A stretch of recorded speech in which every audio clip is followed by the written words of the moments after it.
Hey guys, this is Lemonade War Chapter 6. Your vocabulary words are underselling, earwig, coordinated, value added, goodwill, intangible, and asset. This is Chapter 6, underselling. Underselling, pricing the same goods for less than with the competition. Jesse knew that Evan was up to something. First of all, there were all those phone calls he made last night. At least 10 of them. Then he'd come knocking on her door this morning, asking if he could have the piece of foam core she had leaning against her bedroom wall. No way, she answered. That's for my Labor Day display. Oh, give it up. Today's Thursday. The contest is on Monday, and you don't even have an idea, Evan said. I do too have an idea. I'm just not telling you. Jessie still didn't have a clue about her Labor Day project, but she wasn't going to give Evan the satisfaction of knowing that. Then how come you haven't done anything? Evan said, pointing to the blank foam core and the bags of untouched art supplies. You're supposed to have a picture and typed up information and a big title. It's supposed to look like a school report. Jessie scrunched her eyes and pursed her lips in a "you're such an idiot" look. Don't worry. It's going to be great, and it's going to win first prize, and anyway, Mom bought all those supplies for me, and I'm not giving them to you. Jessie heard Evan mutter, "miser," just as he slammed the door. And now 3 of Evan's friends were over, Paul, Jack, and Ryan. All 3 had shown up with paper bags, and they were all out in the garage making a lot of noise with a big "keep out" sign taped on the door. Not that Jessie would have gone in there anyways. Who cares what a bunch of boys are doing? But she wished Megan had invited her to come over for lunch before lunch instead of after. Jessie went to the kitchen to make a turkey sandwich. The boys had left a slimy mess of peanut butter Doritos and, yes, sticky puddles of lemonade mix. Jessie looked through the trash can and under the sink. There were 12 cans of empty frozen lemonade mix. 12. That was 96 cups worth of lemonade, 96 possible sales. Holy cow. Where did Evan get all the lemonade? He hadn't gone to the store, and he didn't have any more money anyways. Then Jessie remembered the paper bags that Paul, Ryan, and Jack had carried in. She bet the boys had all raided their freezers and brought over a stash. That didn't seem fair. She and Megan had to buy their lemonade today, using the money they'd made yesterday. How are you going to stay ahead of the game if the boys had free lemonade to sell? Think, Jessie, she whispered to herself. She couldn't let those boys win. By the time she finished her lunch and cleaned up her mess, she wasn't going to lift a finger to clean up the boys' mess. She had the beginning of a plan in her head, which is why she had a doubly confusing which is why she found it doubly confusing when she knocked on Megan's screen and Carly Brownell came to the door. Jessie had been all ready to say, "I've got a great idea." But then there was Carly there, looking down at her like she was an earwig. Is Megan home?" asked Jessie. Carly didn't open the screen door as she looked left and right behind Jessie. "Where's Evan?" "Huh?" said Jessie. Megan came running downstairs carrying bottles of nail polish. "Oh, hi, Jessie," she said, opening the door. She poked her head out and looked around. "Where's Evan?" "He's at home. Why?" asked Jessie. Carly made a noise like a snorting hippopotamus. "I thought you said he was coming," said Megan. "No, I didn't," said Jessie. "You said it would be fun to make a lemonade stand with all 3 of us, and I said, yeah, that would be fun." "So didn't he want to?" asked Megan. "I never asked him," said Jessie. "Oh, I thought you were going to," said Megan. "Then you just should have said, 'Hey, Jessie, ask Evan if he wants to come to a lemonade stand tomorrow,' and then I would have asked him." This was exactly what drove Jessie crazy about girls. They always said things halfway and then expected you to get the other half. Jessie never got the other half. Carly gave Megan a look. Jessie wasn't positive what the look meant, but she was pretty sure it wasn't a nice one. That was the other thing Jessie hated about girls. They were always giving looks. looks that contain all sorts of strange and complicated messages. Last year, in the second grade, there had been 4 girls who were always exchanging looks with one another: Becky Baker, Lorelei Sun, Andrea Hennessy, and Eileen Garrett. Jessie watched them and knew that Evan was right. They talked without words. They used their eyes to pass secret messages. She also knew that they didn't like her, but only because Evan had finally explained it to her over Christmas vacation. Jessie was surprised when he told her this. They laughed so much. How could they be mean? They were the 4 who started the club. The Wild Hot Jelly Beans Club, or as they called it, the WHJ Club. Becky was president, and she was always telling the others what to do. They made signs and paper buttons and membership cards. The teacher, Miss Soren, didn't usually allow clubs in the classroom, but she made an exception, telling the girls, "I'll let you wear your buttons in class, but only if you let all of the other kids join, if they want to." By the end of the day, every kid in the class was wearing a WHJ button. Even Jessie, who'd never belonged to a club before. It had seemed like Becky was being so nice to her. "That should have been your first clue," Evan said. Becky made extra buttons for Jessie and even helped tape them all over her shirt. And she made a special membership card for her, and even a WHJ sign that she helped Jessie glue onto her writer's workshop folder. Jessie remembered all the girls laughing, and Jessie laughing too.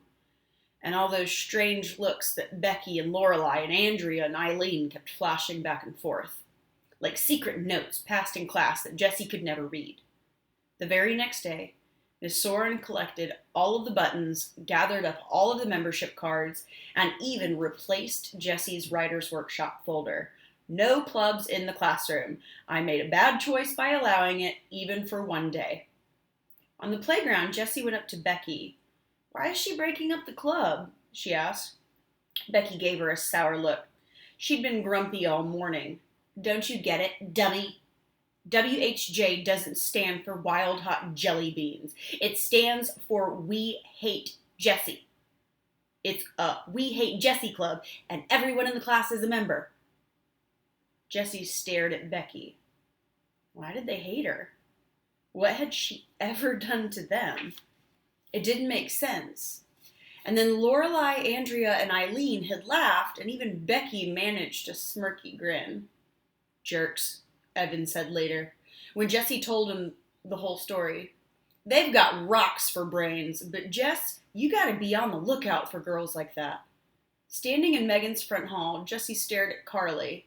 Something inside her told her Carly was a girl like that. "Look," said Jessie, "it doesn't matter. Evan can't come over, he's busy, and we've got to get going on our lemonade stand. I've got a great idea." "We don't want to do a lemonade stand," said Carly. Jessie looked at Megan. "It's just that..." Megan fiddled with the bottles of nail polish in her hand the same way she'd fiddled with her band bracelets the day before.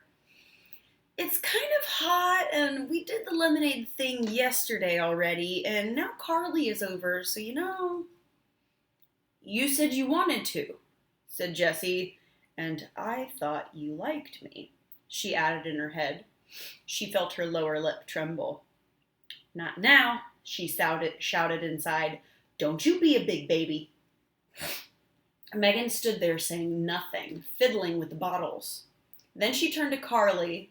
"Oh, come on, Carly. It'll be fun. We made a ton of money yesterday, and it was really fun." Carly crossed her arms, tightened her lip, and raised one eyebrow. It was amazing how high she could raise that eyebrow. Jessie had never seen an eyebrow go that high. "Oh, come on, Carly," she said again. Carly didn't move a muscle. "Well then, I guess..." Megan's voice trailed off. She clicked one bottle of nail polish against the other so that it made a tapping sound that filled the long silence. "I guess me and Jessie will do the lemonade stand alone then." Carly dropped her eyebrows and her arms. "Whatever," she said as she walked out of the door. Spend the day babysitting if you want." The screen door slammed, followed by a huge bucket full of silence. "Whatever," said Megan, imitating Carly's voice. Jessie laughed, even though she was still stinging from the babysitting remark. "Thanks for doing the lemonade stand with me," she said. "Are you kidding?" said Megan. "She's such a stuck-up jerk. I didn't even invite her over. She just rode by, and then when I said that you and Evan might be coming over, she just walked into the house." "Are all girls in 4th grade like her?" she asked. Jessie tried to sound casual. "Some are, some aren't," said Megan. She sat down on the stairs and opened a bottle of sky blue nail polish. With quick, expert strokes, she started painting her toenails. "Hey, that's right, you're going to be in our class next year. That's so weird, jumping a grade." "A lot of people skip a grade," said Jessie. "Really? I've never met one before. Here, do your toes in green, and then we'll be coordinated." Jessie ended up getting more nail polish on her toes than on her toenails, but by the time they were done, Jessie had explained her vision for the day. Value added. "See," she said, pulling 10 bright ideas to light up your sales from the back of her pocket shorts, and she turned to bright idea number 2 and pointed with her finger. Value added, something extra, such as a special feature or attractive packaging, added by a company to a product that makes the product more desirable in the marketplace. That means if we give our customers something extra they didn't expect, Jessie explained. I mean, anyone can go home and mix up their own batch of lemonade, right? So if they want to buy it from us, we've got to give them something extra. We add value. "Great," said Megan, "but what are we going to add?" "Well, how about chips? And maybe pretzels. Everybody likes chips and pretzels. We'll just have a bowl on the table, and anyone who wants but to buy lemonade can have some snacks for free. So we're adding value." Snacks. "Yeah, except," Jessie had stayed up late last night reading her mom's booklet. "You know what we're really adding? Fun. That's one thing people can't get all by themselves. It looks like we're selling lemonade and snacks, but what we're really selling is fun, and everyone wants fun." "Wow," said Megan. "That's really smart. It's like a party. Who doesn't like a party?" Jessie nodded her head. She carefully tore out the definition of value added from the booklet and put it in her lockbox. Her mother always said, "Some ideas are like money in the bank." An hour later, they were all set up. The lemonade stand was newly decorated with streamers and balloons. 3 bowls of snacks, Cheetos, potato chips, and pretzels, were set on top. Jessie had lugged Megan's boombox all the way downstairs, and Megan was doing the DJ thing with all her CD collection. It looked like a party had somehow sprung up right in the middle of the hot concrete sidewalk. To anyone passing by, the lemonade stand shouted out, "Come over here! This is where the fun is!" As soon as the music had come on, customers had started drifting over. One of the moms across the street set up a sprinkler in her front yard, and soon all the kids in the neighborhood were running through the sprinkler and grabbing handfuls of Cheetos. 2 women walking their dogs stopped for a nibble and ended up staying for an hour. And 3 or 4 of the neighborhood mothers set up lawn chairs nearby and talked and ate pretzels while their kids ran through the water. But Jessie noticed a funny thing. Even though there was an endless buzz of activity around the stand, and chips were flying out of the bowls faster than Megan could restock them, they weren't selling much lemonade. "Hey, Jordan," said Jessie, as a 4-year-old boy ran by in a bathing suit. "Don't you want a cup of lemonade?" Jordan dive-bombed the pretzel bowl and came up with a fistful. "I already had too much. 4 glasses!" And off he ran. "4 glasses?" Jessie said to Megan. "He didn't buy any." "Mrs. Dorian, don't you want a cup of lemonade?" "Sorry, Jessie, I have to pass," said Mrs. Dorian. "I already had 2, and I'm trying to cut down on the sugary drinks." Where's everybody selling so much lemonade? Jessie wondered. She looked down the road. Oh, wait a minute. "Megan, hold down the fort," said Jessie. "I'll be right back." "Sure thing," said Megan, dancing to the music. "This lemonade stand was the greatest idea. It's like a birthday party for the whole neighborhood." Jessie headed down the road. As she rounded the bend, she prepared for the worst. Evan's lemonade stand had crowded with customers, but there was nothing. Absolutely nothing. The corner was deserted. She crossed the street and went into the garage. There was the cooler, dirty and empty, and there were stacks of plastic chairs, 4 of them this time. And there was... Wait a minute. Those were new signs. Jessie pulled up 3 pieces of foam core. On the back of each was part of the penguin project Evan had done last year in 3rd grade. On the front were big letters. Slow down. Cheapest lemonade in town. Ahead. Yesterday's prices. Today's lemonade. You won't believe your eyes. Icy cold lemonade, just 10 cents a cup. Jessie couldn't believe her eyes. 10 cents a cup? That was crazy. Even if they sold all 96 cups, they'd only make $9.60 and split 4 ways. That was just $2.40 for each boy. Evan was never going to earn $100 with that kind of profit. Jessie went into the basement. Evan and Paul were playing air hockey. Whoosh!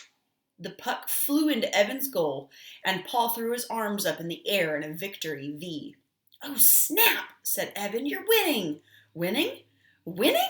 Are you kidding me? Said Paul. Then he dropped his voice into a low, gravelly growl and said, I don't play to win. I play to pulverize. Just like that muscle guy actor in Agent Down, the movie that all the boys were talking about. Paul was even flexing his muscles like the actor, except Paul didn't have any muscles. At least none that Jessie could see. When Paul saw Jessie, he dropped his arms. Hey, he said. Paul was Jessie's favorite of Evan's friends. He always joked around with her, but in a nice way. And he never minded when Evan invited her to come along with them. Hey, said Jessie, what's up? Evan turned off the air hockey table. Nothing. We were just going out. Paul dropped the air hockey paddle onto the table and followed Evan into the garage. Jessie trailed behind. Where are you going? She asked. Down to the tracks, said Paul as he strapped on his bike helmet. We put pennies on there this morning, and now we're going to go get 'em. Squash! You want it? Yo! Said Evan. Might be, muttered Paul, so, see you, Jess. Jessie hated the feeling of being shut out, like she wasn't wanted. Evan had never made her feel that way before, even when sometimes he did want to be just with his friends. He'd always say things like, Jess, we're about to go shoot hoops, just the 2 of us, but when we get back, we'll play spud with you. So that was how she knew he still liked her, even when she didn't want, when she wasn't invited along. But this was like he hated her, like he never wanted to play with her again. And Paul was going right along with it. Jessie scowled. So you really cleaned up today with the lemonade stand, huh? She said.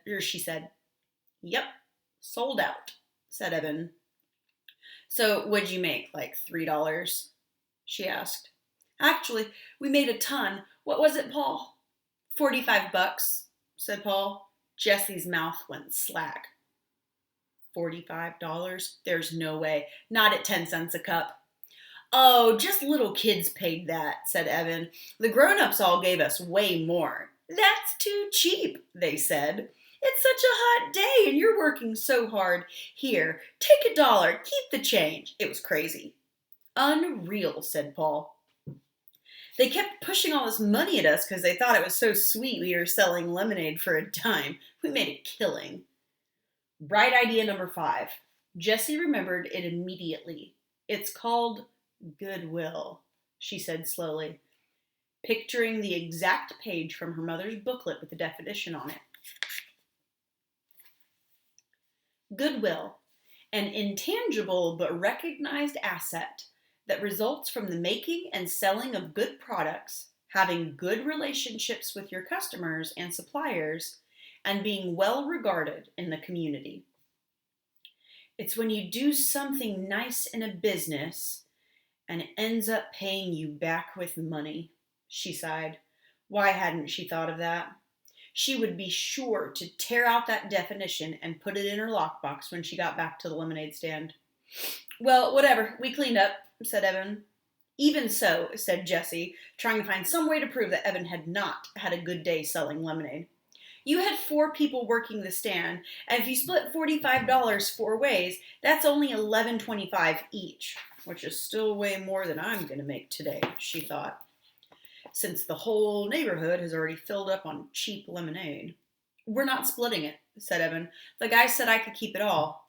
Right, said Paul. All for a good cause. That's not fair, said Jessie. Sure it is, said Evan, as he got back on his bike and pushed off. In case you didn't know, that's what it's like to have friends. Evan crossed the street. Ouch, said Paul. TTFN, Jess. He followed Evan, and Jessie was left standing alone in the driveway. And that's the end of 6.